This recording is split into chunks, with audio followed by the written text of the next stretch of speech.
A crime alert first at 6. A driver shot by an armed robber. The shocking confrontation caught on surveillance cameras at a Shell gas station in Atlanta.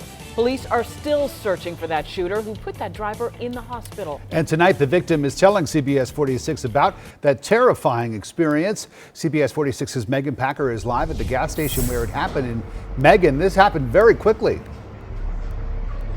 Rick, it did, and you know, this goes way beyond slider crimes we've talked about at gas stations. In this case, a man was filling up his pump at this pump right here. A car pulls up right next to him. Someone jumps out of that car with a gun, holds it up to him, demanding he turns over his keys.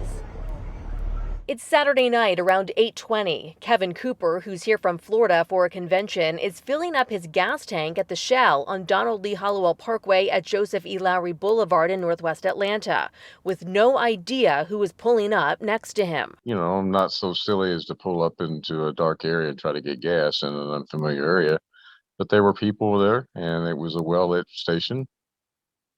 I just didn't think anything about it. Speaking from his hospital bed at Grady, he recounted the terrifying experience that was caught on surveillance video. And whoever was on the other side of the pump, somebody rushed out and put something against the back of my leg and was like, "Hey man, give me your car keys or I'll shoot your ass."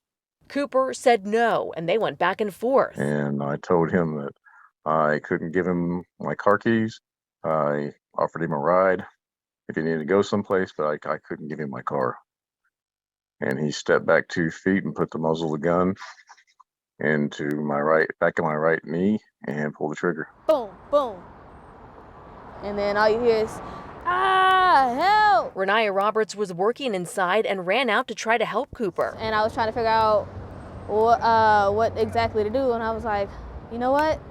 I was like, do we have any cloth or anything? And then I ended up going to get a shirt. We ended up cutting up. The suspect, who had his face covered, could not get into the victim's locked car, so got back into the passenger seat of the silver Dodge Charger that brought him there, and they took off with nothing. Cooper is left bleeding on the ground, processing what just happened. A woman runs up and calls 911. I guess the best thing I can do right now, I'm trying to not be angry at the young man. I just hope that and pray that this doesn't happen to somebody else. And Cooper's message to other drivers out there when you are filling up your tank is to be alert and aware, even if you think you're doing everything right and you have your doors locked and your keys with you. He's looking at 6 to 8 weeks until he can put weight on that injured leg. As for the suspect in this case, APD needs help identifying him. He had a rifle wrapped up in something. If you recognize anything about what you saw in that video, you can reach out to Crime Stoppers and stay anonymous. It's 404-577-TIPS. Live in Atlanta, Megan Packer, CBS 46 News. Thanks, Megan.